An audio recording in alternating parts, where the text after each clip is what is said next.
광고 때 단기 선교 말씀 드렸는데요.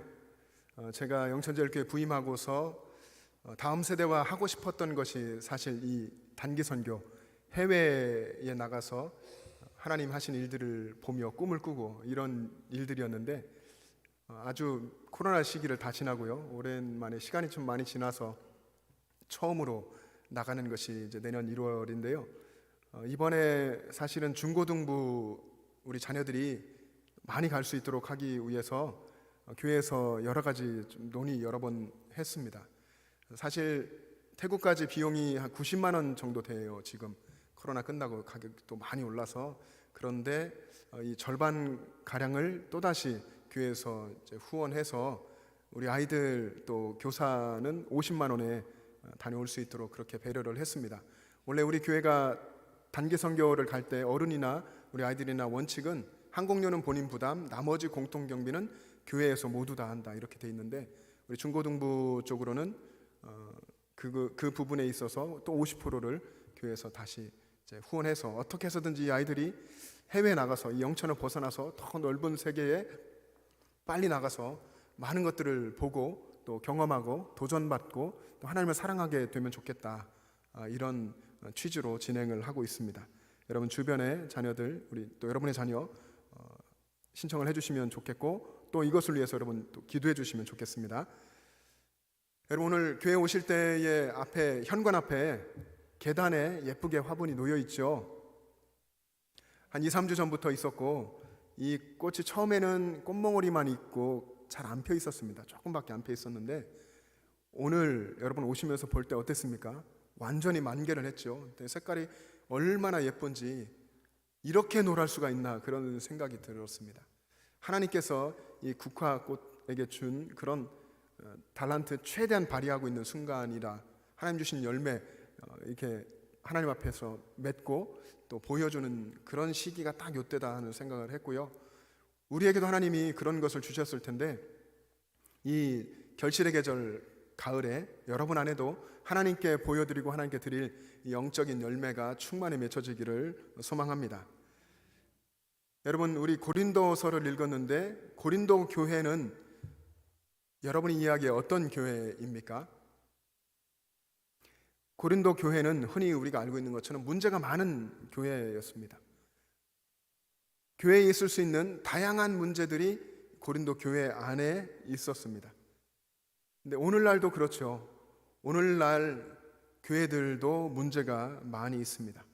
뿐만 아니라 교회 안에서 신앙생활하는 성도들에게도 문제가 많습니다.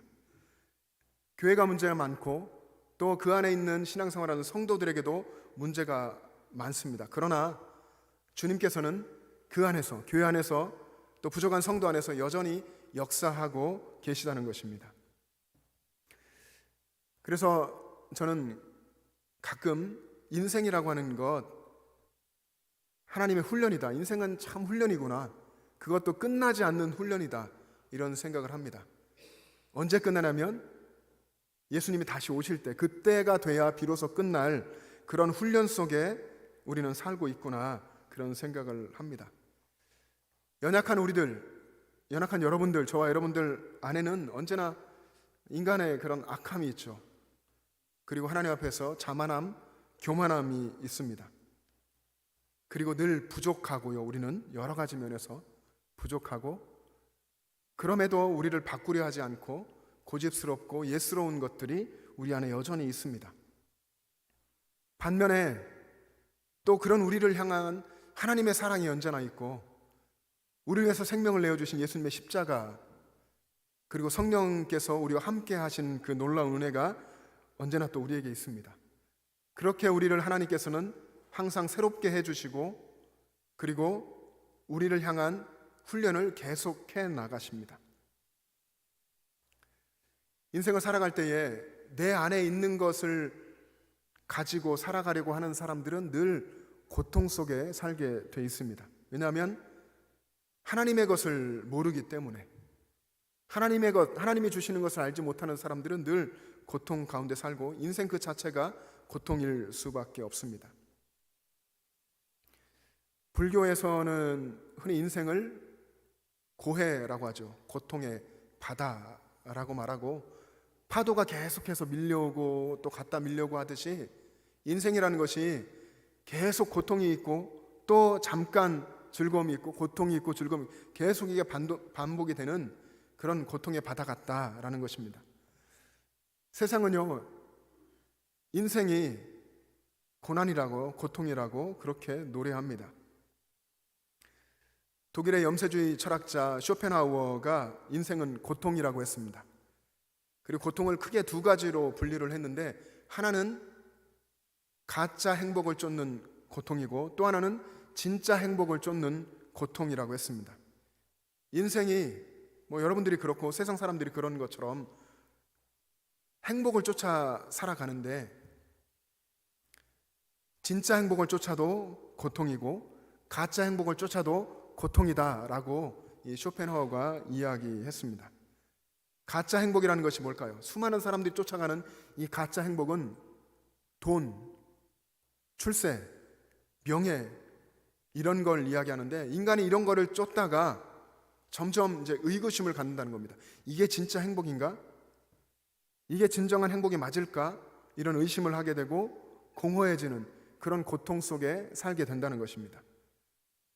또 하나는 진짜 행복이죠. 이제 진짜 행복을 쫓는데, 그것은 뭐냐면 인간이 깊은 성찰을 통해서 내면의 새로움을 찾아가는 것입니다.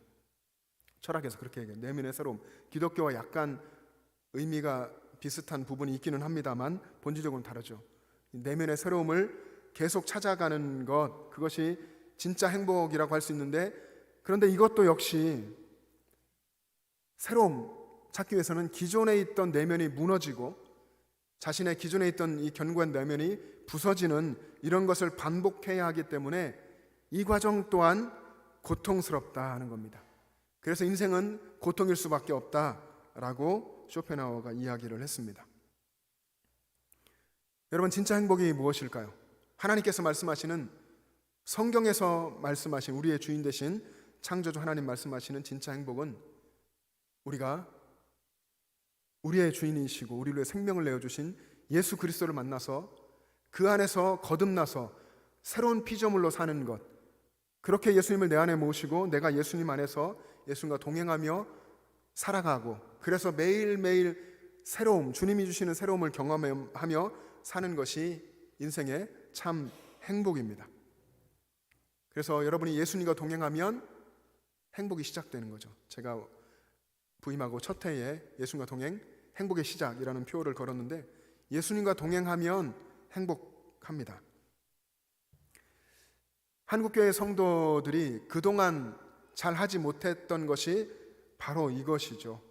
예수님과 동행하는 삶을 살지 못했습니다. 실천신학대학원 역사신학 교수이고 또 한국루터학회 부회장인 김선영 교수가 이런 이야기를 했습니다. 이 시대, 우리가 지금 살고 있는 이 시대, 한국교회가 세상으로부터 정말 많은 지탄을 받고 있고, 또 거기다가 코로나 시대를 겪으면서 통계적으로 교회가 20% 이상의 신자들을 잃어버리고 고통스러운 현실 속에 이 한국교회가 놓여진 것, 그 이유는 본질적으로 한국교회 성도가 믿음과 또 행함이 분리되어 있기 때문이다. 믿음과 행함이 분리된 영적 정신분열증에 빠져 있기 때문이다 라고 진단했습니다. 그래서 지금 한국교회에 가장 필요한 것이 무엇이냐 하면 믿음과 행함을 일치시키는 것이라고 이야기를 했습니다. 여러분, 우리의 믿음과 또 우리가 삶에서 살아가는 이 행함, 삶, 이것이 일치되기 위해서 우리에게 필요한 것이 있다면 그것은 바로 예수님과 동행하는 것입니다. 예수님을 내 안에 모시고 내가 예수님 안에 살아가는 것이죠. 성도들이 예수님 안에서 살아가야 한다는 것입니다. 삶의 매 순간, 삶의 모든 순간 예수님과 함께 살아야 한다는 것입니다. 여러분, 오늘 설교의 제목이 뭡니까? 여러분 주부에 있는 설교 제목, 그리스도 안에 있는 한 사람입니다. 저는 이 부분 성경을 읽으면서 깜짝 놀랐습니다. 여러분도 그럴 때가 있죠. 성경을 듣기도 하고 읽기도 하는데 계속 안 보이던 것이 어느 순간 확 눈에 띄고 보여집니다. 그리스도 안에 있는 한 사람, 그리스도 안에 있는 한 사람, 바로 바울입니다. 바울인데 이 바울은 자신의 육체 안에 가시가 있었죠. 이 가시를 없애달라고 하나님께 3번이나 기도했지만 기도한 대로 응답받지 못한 사람이 바울이었습니다. 어쩌면 그래서 겸손했던 사람이고 그래서 그리스도 안에 살았던 사람입니다. 오늘 본문 2절에 보면 이렇게 써 있습니다. 내가 그리스도 안에 있는 한 사람을 아노니 그는 14년 전에 셋째 하늘에 이끌려 간 자라. 내가 그리스도 안에 있는 한 사람을 아노니 그는, 여러분, 그리스도 안에 있는 한 사람, 정말 이 마음이 뛰게 하고 또 어떤 거룩한 소망을 갖게 하는 그런 단어입니다. 바울은 그리스도 안에 있는 한 사람을 안다, 내가 그 사람을 안다 라고 했습니다. 근데 그 사람이 바로 바울인 거죠. 안스로폰 엔 크리스토, 그리스도 안에 있는 사람. 그리스도 안에 있는 사람이 누굽니까? 그리스도인이죠. 여러분들입니다. 저와 여러분, 그리스도인을 이야기할 때 가장 보편적인 표현이 바로 이것입니다. 그리스도 안에 있는 사람. 저와 여러분이 그리스도 안에 있는 사람, 진정 예수 그리스도 안에서 살아가는 사람 되기를 축복합니다. 근데 바울은 오늘 이 편지를 쓸 때에 나 바울이라고 하지 않고 그리스도 안에 있는 한 사람이라고 했습니다. 자신이 주체이면서도 3인칭 주어를 써서 이 편지를 썼죠. 자기가 쓰고 있는 이 이야기가 자랑일 수 있기 때문에, 인간적인 또 자랑이라는 것이 어리석을 수밖에 없기 때문에 바울이 이렇게 쓴 겁니다. 영광스러운 이 신비한 영적인 체험을 또 이야기하면서, 하나님을 이야기하면서 자기 자신을 숨기고 3인칭적 서술로 표현을 했습니다. 이 의미는 2가지가 있습니다. 하나는 바울이 경험했던 이 신비한 영적인 체험, 그리스도인이라면, 그리스도 안에 있는 사람이라면 누구든지 경험할 수 있다라고 하는 것을 알려준 것이고, 또 바울은 그 신비한 영적 체험을 통해서 그리스도만 드러나야 한다 하는 겸손한 신앙을 가지고 있었던 것입니다. 바울이 경험한 신비한 영적 체험은 셋째 하늘에 이끌려 올라간 것이었죠. 3번째 하늘에 이끌러 올라간 겁니다. 바울은 그 일이 14년 전에 있었다 이야기를 했습니다. 이 편지를 쓰는 시점으로부터 14년 전, 자신의 의지와 관계없이, 자신의 계획과도 관계없이 전적으로 하나님의 주권에 이끌려서 3번째 하늘에 올라갔다, 그런 신비한 경험을 했다라고 이야기했습니다. 여러분, 셋째 하늘이 어떤 곳일까요? 히브리인들은 우리와 다른 하늘에 대한 개념을 갖고 있습니다. 하늘을 3가지로 분류를 했는데, 첫 번째 하늘은 우리가 보는, 눈으로 보는 새가 날고 구름이 있고 이런 하늘을 첫 번째 하늘, 첫째 하늘이라고 했고, 또 하나님이 창조하실 때에 여러분 창세기를 보시면 궁창 아래의 물과 궁창 위의 물이 있습니다. 궁창 위에 물이 보관되는 2번째 하늘, 그리고 그 위에 3번째 하늘, 거기는 하나님이 계시고 천사가 있는 그 하늘이 3번째 하늘입니다. 바울은 여기 3번째 하늘, 이 3층천에 이끌려가서 거기서 계시를 받은 사람입니다. 대단한 영적인 체험을 한 그런 사람이죠. 그런데 이런 바울에게 주님은 가시를 주셨다는 겁니다. 바울의 육체에 가시를 주셨습니다. 아마 이 하나님이 주신 가시가 바울을 아주 고통스럽게 했던 것 같습니다. 그래서 바울이 육체의 가시, 곧 사탄의 사자라고 불렀습니다. 바울은 정말 놀라운 영적 체험을 하고 계시를 받고 주님의 은혜를 경험한 후에 가시를 얻었습니다. 그런데 그 가시는 바울, 이 받은 자 입장에서 볼 때는 너무나 고통스러워서 사탄의 사자라고 부를 정도였습니다. 그런데 하나님을 바라보며 생각하니 바울이 다시 깨닫게 되는 것이, 하나님이 주신 이 고통스러운 가시는 바울 자신을 자만하지 않게 하시려고 주신 하나님의 선물이었다는 것입니다. 바울이 자만하지 않고 계속해서 주님과 동행하도록 한 것이 바로 가시였다라고 고백한 것입니다. 여러분에게 가시가 있습니까? 이 가시라고 하는 헬라 원어는 뾰족해서 찌르는 것, 그런 의미가 있는데, 여러분 삶에서 늘 여러분을 찌르고 여러분을 고통스럽게 하고 때로 고통 때문에 눈물 흘리고 또 좌절하게 하는 그런 가시가 있습니까? 사람들은 그런 가시가 자신에게 있다고 하면 그것을 선물이라고 말하지 않습니다. 그냥 고통이라고 이야기를 하죠. 그러나 우리는 그 가시가 내게 아무리 고통을 안겨준다고 해도 그 고통 때문에 예수님을 생각하게 하고, 예수님을 생각나게 하고, 예수님을 의지하게 하고, 예수님과 동행하도록 그렇게 이끈다면 그것은 분명 고통스러워도 그것은 주님이 내게 주신 선물이라는 것입니다. 주님은 바울이 교만해지지 않도록, 자만에 빠지지 않도록 하기 위해서 그의 육체에 가시를 주셨습니다. 이 자만이라고 하는 헬라어 단어는 스스로 자신을 끌어올린다는 의미가 있습니다. 자신을 끌어올린다, 이것이 자만인데, 사실 저와 여러분을 포함해서 이 땅에 있는 모든 인간들은 다 바닥에 있는 존재입니다. 더 이상 낮아질 수 없는, 그냥 바닥에 깔려있는 그런 존재죠. 그래서 성경에서는 먼지고 티끌이라고 그렇게 이야기를 했습니다. 그런 피조된 인간, 우리의 본질이 그런 것입니다. 그런데 그런 인간이 하나님 앞에서 자기 스스로를 위로 들어 올리는 것, 그것이 자만입니다.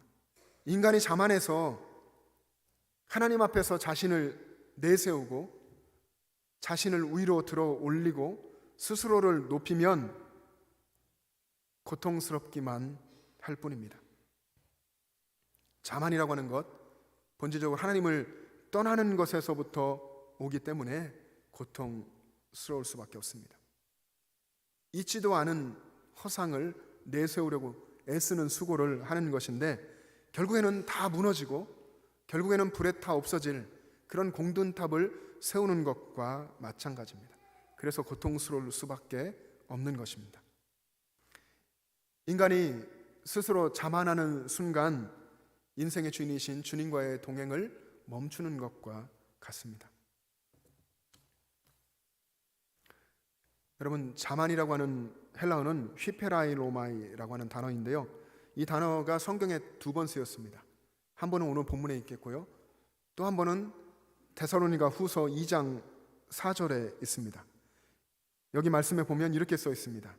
그는 대적하는 자라, 신이라고 불리는 모든 것과 숭배함을 받는 것에 대항하여, 하나님께 대항하여 그 위에 자기를 높이고 하나님의 성전에 앉아 자기를 하나님이라고 내세우느니라. 여러분, 이 부분은 이 적그리스도적인 오만함에 대한 경계인데요, 하나님 앞에서 우리 인간이 갖는 자만이 본질적으로 이렇게 무서운 것입니다.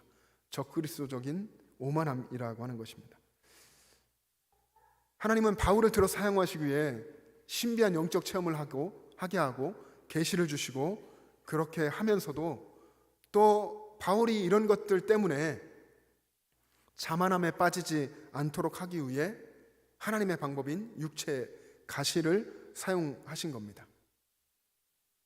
바울이 경험한 이 육체의 가시가 무엇이었는지 학자들은 2가지 정도로 이야기를 합니다. 하나는 육체 안에 정말 가시가 있었다는 것이죠. 그러니까 육신이 약했다는 겁니다.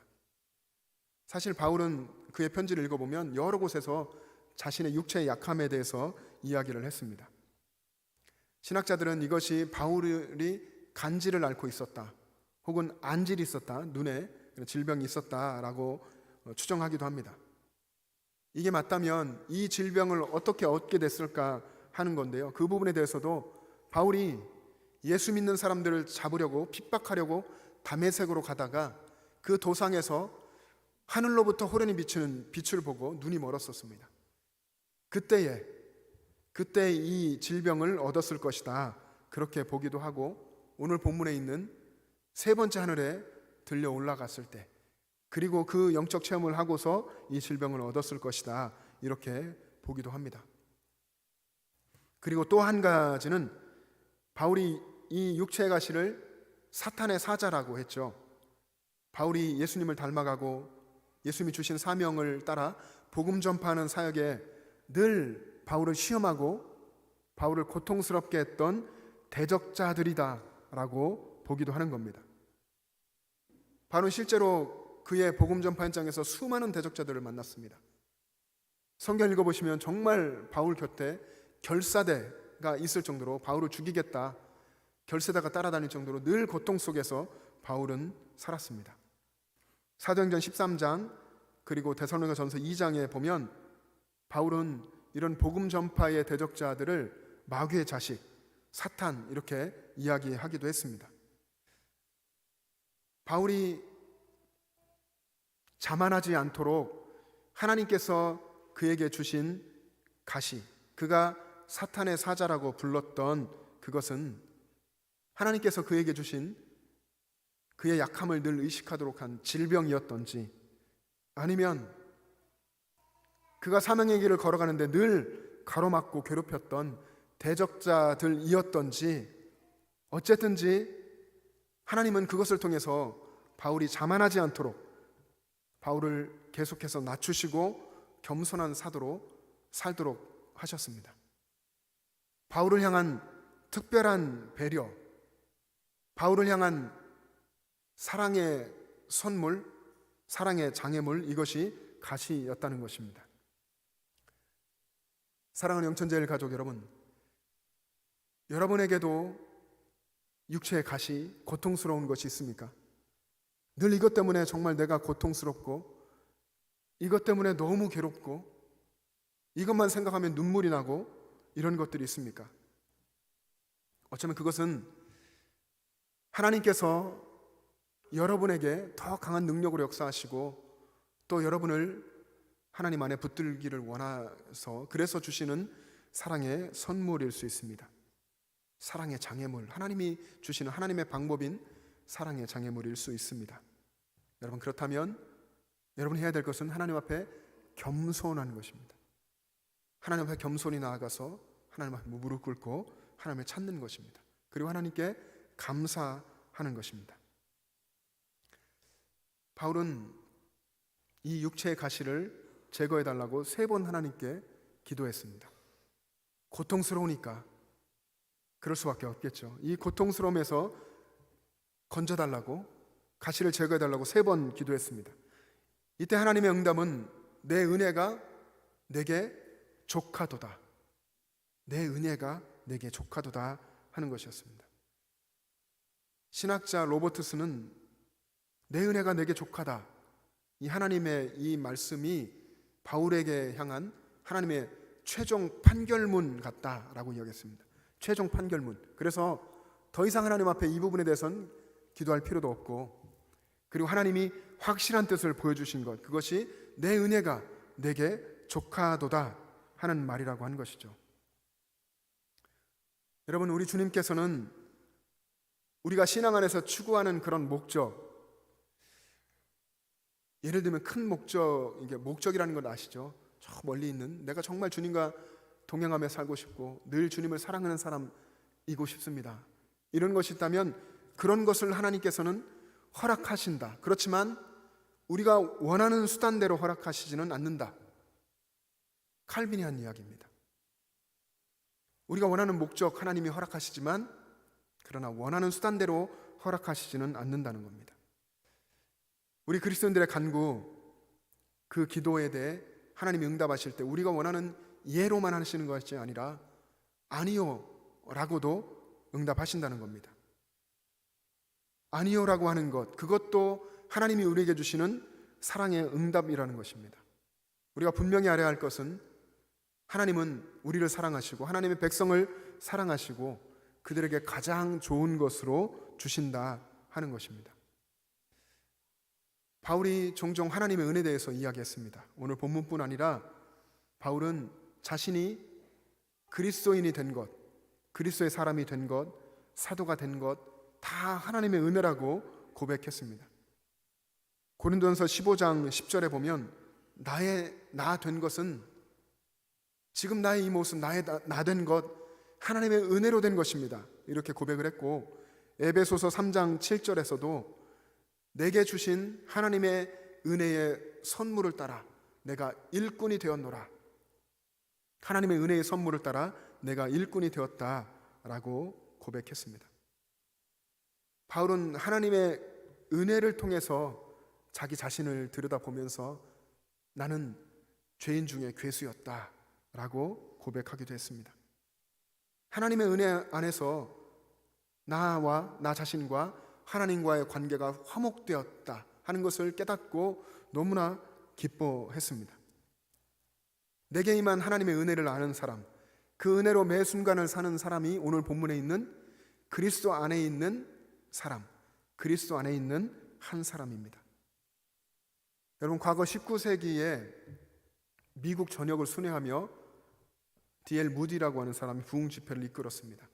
그때 그와 함께 사역했던 사람 중에 다니엘 웹스터 휘틀이라는 목사님이 계셨는데, 이분은 영감 깊은 찬송을 많이 만들고 그리고 그것을 연주하면서 많은 사람에게 은혜를 끼쳤습니다. 어느 날 다니엘 웹스터 휘틀 목사님이 헨리 발리라고 하는 평신도 사역자와 이야기를 나누고 있었는데, 그때 당시 그 이야기를 나눌 당시에 많은 사람들에게 불렸던 찬송, 그 제목이 매 시간 나는 당신이 필요합니다. 매 시간 나는 당신이 필요합니다. 이 찬송에 대해서 이야기를 나누었는데, 이 헨리 발리라고 하는 평신도가 이 찬송과 가사가 마음에 안 들었던 겁니다. 그래서 이런 이야기를 합니다. 이 찬송을 지은 분, 호크 여사라고 하는 분이었는데, 이 찬송을 지으신 분에게는 주님이 매 시간 필요했을지 모르지만 나는 매 순간순간 주님이 필요합니다, 이렇게 이야기를 했습니다. 이 말을 들은 휘틀 목사님이 순간 어마어마한 감동을 받고 영감을 받아서 순식간에 찬송 시를 썼습니다. 그리고 그 시에 곡을 붙인 찬송가 우리 찬송에도 있는 407장 구주와 함께 나 죽었으니 라는 찬송입니다. 구주와 함께 나 죽었으니 구주와 함께 나 살았도다. 영광의 그날이 이르도록 언제나 주만 바라봅니다. 언제나 주는 날 사랑하사 언제나 새 생명 주시나니 영광의 그날이 이르도록 언제나 주만 바라봅니다. 여러분, 이 찬송시, 이 찬송가의 배경은 갈라디아서 2장 20절 말씀인데요, 내가 그리스도와 함께 십자가에 못 박혔나니 그런즉 이제는 내가 사는 것이 아니요 오직 내 안에 그리스도께서 사시는 것이라. 그리스도께서 안에 사시는 사람, 그리스도 안에 있는 사람. 근데 내 안에 그리스도께서 계시지 않고 내가 살면 그것이 바로 자만이죠. 오늘 본문에 있는 자만입니다. 모든 문제는 여기서부터 나오는 것입니다. 내 안에 주님이 계시지 않고 내가 주인 되어서 살아가는, 거기서부터 모든 문제가 나옵니다. 그래서 자만하지 않고 또 진정 우리가 자랑하며 높여야 할 것은 예수 그리스도, 예수님의 십자가, 그분의 능력인 줄로 믿습니다. 바울이 한 것처럼 우리도 우리 자신을 높이지 않고 우리를 위해서 생명을 내어주신 예수 그리스도, 예수님의 십자가와 그 능력을 자랑하고 높이는 삶을 살아야 할 줄로 믿습니다. 우리 주님은 그리스도 안에 있는 한 사람을 찾으십니다. 저와 여러분이 그런 사람이 되었으면 좋겠고, 그리고 그 날까지, 우리 주님 다시 오시는 그 날까지 그렇게 그리스도 안에 있는 한 사람으로 살아가시기를 주님의 이름으로 축복합니다. 기도하겠습니다.